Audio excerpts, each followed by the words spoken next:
Hi friends, I am Yashodanandan. ఈరోజు వార్తల్లో ఉన్న ముఖ్యమైన కరెంట్ అఫైర్స్ ఏంటో చూద్దాం. వార్తల్లో ఉన్న ఫస్ట్ కరెంట్ అఫైర్ ఏంటో చూద్దాం. మూడవ ప్రపంచ తెలుగు మహాసభలు అనేవి వార్తల్లో ఉన్నాయి. మూడవ ప్రపంచ తెలుగు మహాసభలని జనవరి 3, 4, 5 తేదీల్లో 3 రోజుల పాటు ఆంధ్రప్రదేశ్ రాష్ట్రంలోని గుంటూరు జిల్లాలో ఉన్న శ్రీ సత్యసాయి స్పిరిచువల్ సిటీలో నిర్వహించబోతున్నారు. ఈ ప్రపంచ తెలుగు మహాసభలని నిర్వహించే సంస్థ ఆంధ్ర సారస్వత పరిషత్. ఆంధ్ర సారస్వత పరిషత్ అధ్యక్షుడిగా గజల్ శ్రీనివాస్ గారు ఉన్నారు. గజల్ శ్రీనివాస్ గారే ప్రజెంట్ ప్రపంచ తెలుగు మహాసభల నిర్వాహకుడిగా ఉన్నారు. ఈ ఆంధ్ర సారస్వత పరిషత్ అనేది తెలంగాణ ఆంధ్రప్రదేశ్ రాష్ట్రం విభజన జరిగిన తర్వాత 2017లో నూతనంగా ఏర్పడింది. 2017లో ఈ సంస్థ ఏర్పడిన తర్వాత మొట్టమొదటి ప్రపంచ తెలుగు మహాసభలని 2022లో భీమవరంలో నిర్వహించారు. అలాగే రెండవ ప్రపంచ తెలుగు మహాసభలని 2024 రాజమహేంద్రవరంలో నిర్వహించారు. ప్రజెంట్ ఇప్పుడు నిర్వహిస్తున్న మూడవ ప్రపంచ తెలుగు మహాసభల్ని గుంటూరులో నిర్వహిస్తున్నారు. అలాగే ఈ మూడవ ప్రపంచ తెలుగు మహాసభలకి మొత్తం 42 దేశాల నుంచి ప్రతినిధులు అనేవాళ్ళు హాజరవుతారు. ప్రజెంట్ జరుగుతున్న మూడవ ప్రపంచ తెలుగు మహాసభలకి వివిధ రాష్ట్రాల గవర్నర్లు, న్యాయమూర్తులు పాల్గొంటారు. వాళ్ళెవరో చూద్దాం. మొదటి రోజు సుప్రీంకోర్టు న్యాయమూర్తి జస్టిస్ శ్రీ నరసింహ గారు, కేంద్ర సహాయ మంత్రి పెమ్మసాని చంద్రశేఖర్ గారు, ఏపీ శాసనసభ స్పీకర్ అయ్యన్న పాత్రుడు గారు పాల్గొంటారు. అదే రోజు ఈవినింగ్ ఒడిశా గవర్నర్ కంబంపాటి హరిబాబు గారు హాజరవుతారు. ఇక రెండో రోజు ముఖ్యంగా మారిషస్ దేశ అధ్యక్షుడు ధరంబీర్ గోకుల్ గారు హాజరవుతారు. ఈయనతో పాటు AP deputy CM Pawan Kalyan garu, AP శాసన మండలి చైర్మన్ మోషన్ రాజు గారు పాల్గొంటారు. రెండో రోజు ఈవినింగ్ త్రిపుర రాష్ట్ర గవర్నర్ ఎన్ ఇంద్రసేనారెడ్డి గారు హాజరవుతారు. ఇక ఫైనల్ డే మూడో రోజు ఆంధ్రప్రదేశ్ ముఖ్యమంత్రి చంద్రబాబు నాయుడు గారు, అలాగే గోవా గవర్నర్ అశోక్ గజపతిరాజు గారు పాల్గొంటారు. ఫైనల్ డే మూడో రోజు మధ్యాహ్నం కార్యక్రమాలకి భారత మాజీ ఉపరాష్ట్రపతి వెంకయ్య నాయుడు గారు హాజరవుతారు. లాస్ట్ డే ఈవినింగ్ కార్యక్రమాలకి భారత సుప్రీంకోర్టు మాజీ ప్రధాన న్యాయమూర్తి ఎన్వి రమణ గారు, అలాగే ఆంధ్రప్రదేశ్ మినిస్టర్ లోకేష్ గారు హాజరవుతారు. 3 రోజుల పాటు జరిగే ఈ ప్రపంచ తెలుగు మహాసభలు నిర్వహించడానికి మొత్తం 6 వేదికల్ని సిద్ధం చేశారు. ఒక ప్రధాన వేదిక, అలాగే 5 ఉపవేదికలు, మొత్తం కలిపి 6 వేదికల్ని రెడీ చేశారు. ప్రధాన వేదికకి ఎన్టీ రామారావు గారి పేరు పెట్టారు.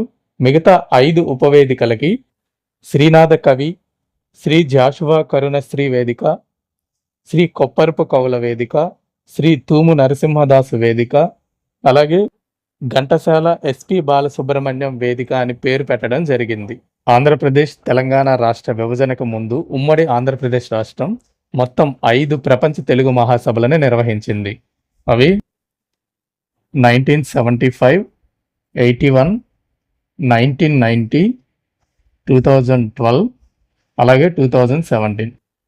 మొదటి 4 ప్రపంచ తెలుగు మహాసభలని ఉమ్మడి ఆంధ్రప్రదేశ్ రాష్ట్రం నిర్వహించింది. ఈ 2017లో జరిగిన 5వ ప్రపంచ తెలుగు మహాసభలని తెలంగాణ రాష్ట్రం నిర్వహించడం జరిగింది.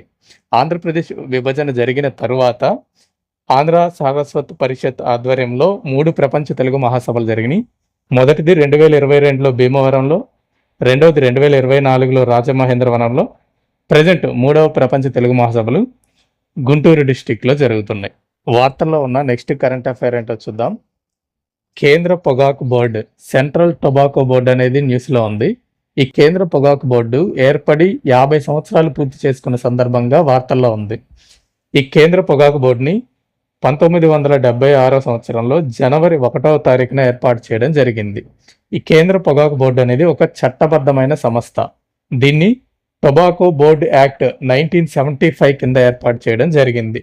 ఈ కేంద్ర పొగాకు బోర్డు యొక్క ప్రధాన కార్యాలయం ఆంధ్రప్రదేశ్ రాష్ట్రంలోని గుంటూరు జిల్లాలో ఉంది. ఈ సెంట్రల్ టొబాకో బోర్డు అనేది ministry of commerce and industry కింద పనిచేస్తుంది. కేంద్ర వాణిజ్య మరియు పరిశ్రమల మంత్రిత్వ శాఖ కింద పనిచేస్తుంది. నిన్న కేంద్ర పొగాకు బోర్డు 50 సంవత్సరాల వేడుకల్ని ఆంధ్రప్రదేశ్ రాష్ట్రంలోని గుంటూరులో నిర్వహించారు. ఈ వేడుకలకి ముఖ్య అతిథిగా కేంద్ర పొగాకు బోర్డు చైర్మన్ అయిన యశ్వంత్ కుమార్ గారు హాజరవడం జరిగింది. కేంద్ర పొగాకు బోర్డు ప్రధాన కార్యాలయం గుంటూరులో ఉంది. అలాగే కేంద్ర పొగాకు పరిశోధనా కేంద్రం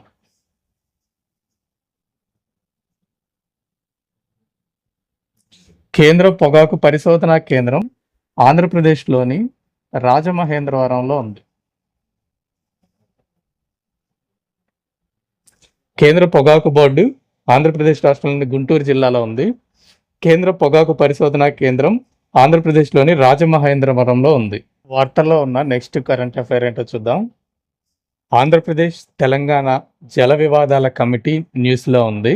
ఆంధ్రప్రదేశ్ తెలంగాణకి సంబంధించిన జల వివాదాలను పరిష్కరించడం కోసం కేంద్ర ప్రభుత్వం ఒక కమిటీని ఏర్పాటు చేసింది. కేంద్ర జలశక్తి మంత్రిత్వ శాఖ, మినిస్ట్రీ ఆఫ్ జలశక్తి ఈ కమిటీని ఏర్పాటు చేయడం జరిగింది. ఈ కమిటీలో మొత్తం 13 మంది ఉంటారు. ఈ కమిటీకి చైర్మన్గా కేంద్ర జల సంఘం chairman, central water commission chairman ఈ కమిటీకి చైర్మన్గా ఉంటారు. అలాగే ఈయనతో పాటు మరో 12 మంది సభ్యులు కూడా ఉంటారు. ఒక చైర్మన్ ప్లస్ 12 మంది సభ్యులు, మొత్తం కలిసి ఈ కమిటీలో 13 మంది ఉంటారు. ఈ 12 మంది సభ్యుల్లో ఆంధ్రప్రదేశ్ నుంచి 4, తెలంగాణ నుంచి 4, కేంద్రం నుంచి 4, మొత్తం 12 మంది సభ్యులు ఉంటారు. ఈ కేంద్రం నుంచి ఉన్న 4 సభ్యుల్లో కృష్ణా బోర్డు చైర్మన్ ఒకరు, గోదావరి బోర్డు చైర్మన్ ఒకరు, జాతీయ జలశక్తి అభివృద్ధి సంస్థ నుంచి ఒకరు, అలాగే కేంద్ర జల సంఘం నుంచి ఒకరు సభ్యులుగా ఉంటారు. వార్తల్లో ఉన్న నెక్స్ట్ కరెంట్ అఫైర్ ఏంటో చూద్దాం. బ్యాంక్ ఆఫ్ బరోడాకి చెందిన ఒక నివేదిక వార్తల్లో ఉంది. Centre for monitoring Indian economy అనే నివేదిక వార్తలో ఉంది. ఈ నివేదిక 2025-2026 ఆర్థిక సంవత్సరానికి సంబంధించి మొదటి 9 నెలల్లో భారతదేశంలోకి వచ్చిన పెట్టుబడులు అత్యధికంగా ఏ రాష్ట్రాల్లోకి వచ్చాయనే లిస్టును చెబుతుంది. 2025-26 ఆర్థిక సంవత్సరంలో మొదటి 9 నెలలు ఏప్రిల్ టు డిసెంబర్లో దేశంలోకి వచ్చిన పెట్టుబడుల్లో అత్యధిక శాతం 25.3% పెట్టుబడులను ఆకర్షించి ఆంధ్రప్రదేశ్ రాష్ట్రం మొదటి స్థానంలో ఉంది. ఆంధ్రప్రదేశ్ తర్వాత 13.1% పెట్టుబడులను ఆకర్షించి ఒడిశా రాష్ట్రం సెకండ్ ప్లేస్లో ఉంది. ఇక థర్డ్ ప్లేస్లో మహారాష్ట్ర 12.8%తో ఉంది. ఇక 4వ ప్లేస్లో 9.5% పెట్టుబడులను ఆకర్షించి తెలంగాణ రాష్ట్రం 4th ప్లేస్లో ఉండడం జరిగింది. నెక్స్ట్ మంత్ ఫిబ్రవరిలో ఆంధ్రప్రదేశ్ రాష్ట్రంలో జరగబోతున్న ఎండోమెంట్ అలాగే ఫారెస్ట్ ఆఫీసర్కి సంబంధించిన ఎగ్జామ్స్లో ఇలాంటి ర్యాంకింగ్కి సంబంధించిన కరెంట్ అఫైర్స్ అడిగే అవకాశం ఉంది. ఒకసారి చూసుకోండి. వార్తల్లో ఉన్న నెక్స్ట్ కరెంట్ అఫైర్ ఏంటో చూద్దాం. కొండగట్టు ఆంజనేయ స్వామి ఆలయం వార్తల్లో ఉంది. ఈ కొండగట్టు ఆంజనేయ స్వామి ఆలయంలో జనవరి 3వ తారీఖు ఆంధ్రప్రదేశ్ రాష్ట్ర డిప్యూటీ సీఎం ఉప ముఖ్యమంత్రి పవన్ కళ్యాణ్ గారు తిరుమల తిరుపతి దేవస్థానం యొక్క నిధులతో ఈ కొండగట్టు ఆంజనేయ స్వామి ఆలయ ప్రాంగణంలో వసతి గదులు అలాగే దీక్షా విరమణ మండప నూతన నిర్మాణానికి భూమి పూజ చేయబోతున్నారు.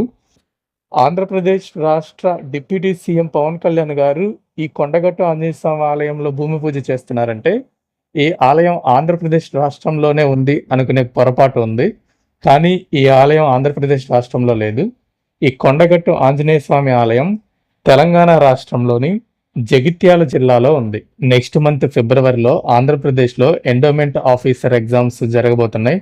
ఆ ఎండోమెంట్ ఆఫీసర్ ఎగ్జామ్లో ఇలాంటి ప్రశ్నలు అడిగే అవకాశం ఉంది. ఒకసారి చూసుకోండి.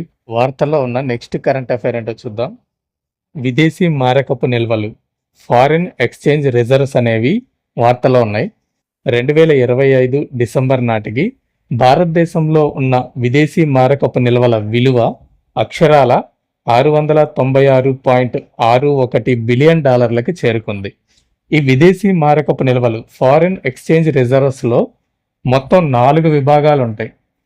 ఈ 4 విభాగాల్లో ఉన్న మొత్తం సంపదని కలిపి ఫారిన్ ఎక్స్చేంజ్ రిజర్వ్స్ అంటారు. ఆ 4 విభాగాలు ఏంటంటే, మొదటిది విదేశీ కరెన్సీ ఆస్తులు, ఫారిన్ కరెన్సీ అసెట్స్, అంటే ఇతర దేశాల కరెన్సీ రూపంలో ఉండే ఆస్తులని, అంటే యుఎస్ డాలర్, యూరో, అలాగే జపాన్కి చెందిన కరెన్సీ ఎన్, ఇలా ఇతర దేశాలకు సంబంధించిన కరెన్సీలో ఆ రూపంలో ఉండే విదేశీ కరెన్సీ ఆస్తులు.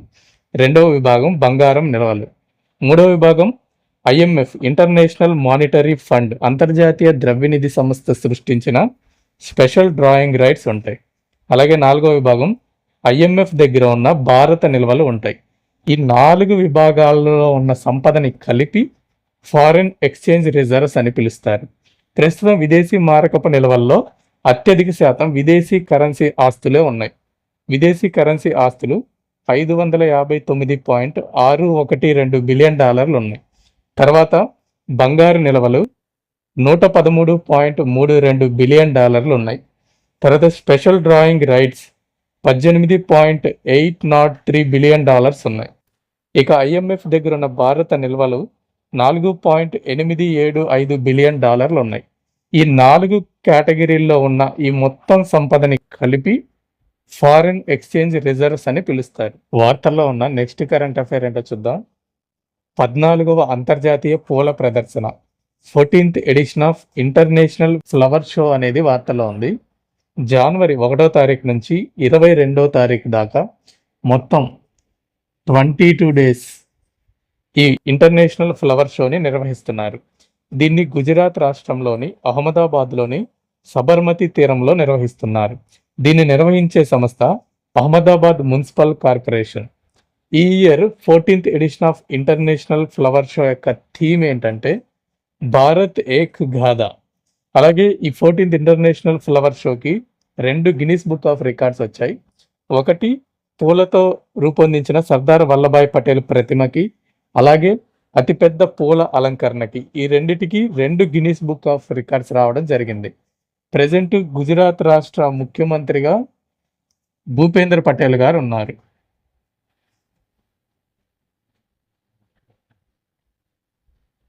ప్రజెంట్ గుజరాత్ రాష్ట్ర సీఎం భూపేంద్ర పటేల్. వార్తల్లో ఉన్న నెక్స్ట్ కరెంట్ అఫైర్ ఏంటో చూద్దాం. మధ్యప్రదేశ్ రాష్ట్రం వార్తల్లో ఉంది. రీసెంట్గా మధ్యప్రదేశ్ రాష్ట్రంలోని ఖర్గోన్ జిల్లాలో ఉన్న బద్వా అనే ప్రాంతంలో నర్మదా నది తీరం ఒడ్డున దాదాపు 200 చిలుకలు మరణించి పడి ఉన్నాయి. ఈ బద్వా అనే ప్రాంతంలో ఈ చిలుకల మృతదేహాలు లభించినాయి. ప్రాథమికంగా ఆఫీసర్స్ ఏం చెప్తున్నారంటే కలుషితమైన ఆహారం, కలుషిత నర్మదా నది నీరు తాగడం వల్ల ఈ చిలుకలు అనేవి చనిపోయినాయి అని చెప్తున్నారు. కానీ ల్యాబ్ రిపోర్ట్స్ వచ్చిన తర్వాతే అఫీషియల్ ఇన్ఫర్మేషన్ అనేది బయటకు వస్తుంది. సో రీసెంట్గా 200 చిలుకలు మరణించిన రాష్ట్రంగా మధ్యప్రదేశ్ అనేది వార్తల్లో ఉంది. వార్తల్లో ఉన్న నెక్స్ట్ కరెంట్ అఫైర్ ఏంటో చూద్దాం. ఉప్పు ఉత్పత్తి సాల్ట్ ప్రొడక్షన్ అనే ఎడిటోరియల్ కాలం వార్తల్లో ఉంది. ప్రపంచంలో అత్యధికంగా ఉప్పుని ఉత్పత్తి చేస్తున్న దేశాల్లో భారతదేశం 3వ స్థానంలో నిలిచింది. ప్రపంచంలో అత్యధికంగా ఉప్పుని ఉత్పత్తి చేస్తూ మొదటి స్థానంలో నిలిచిన దేశం చైనా. చైనా తర్వాత అమెరికా 2వ స్థానంలో ఉంది. 2022-23 ఆర్థిక సంవత్సరానికి సంబంధించి 3.91 కోట్ల టన్నుల ఉప్పు ఉత్పత్తి అనేది ఇండియాలో జరిగింది.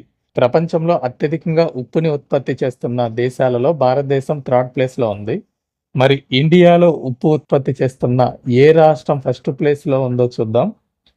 గుజరాత్ రాష్ట్రం అనేది దాదాపు 80% కంటే పైగా ఉప్పుని ఉత్పత్తి చేస్తూ భారతదేశ ఉప్పు ఉత్పత్తిలో మొదటి స్థానంలో ఉంది. గుజరాత్ తర్వాత తమిళనాడు 2nd ప్లేస్లో ఉంది. తమిళనాడు తర్వాత రాజస్థాన్ అనేది 3rd ప్లేస్లో ఉంది.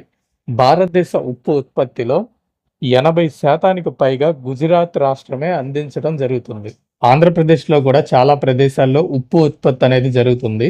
ఆంధ్రప్రదేశ్ ఉప్పు గిన్నె అని శ్రీకాకుళంలో ఉన్న నౌపడ అనే ప్రాంతాన్ని పిలుస్తారు. ఆంధ్రప్రదేశ్ ఉప్పు గిన్నె అని శ్రీకాకుళం జిల్లాలోని నౌపడ అనే ప్రాంతాన్ని పిలుస్తారు.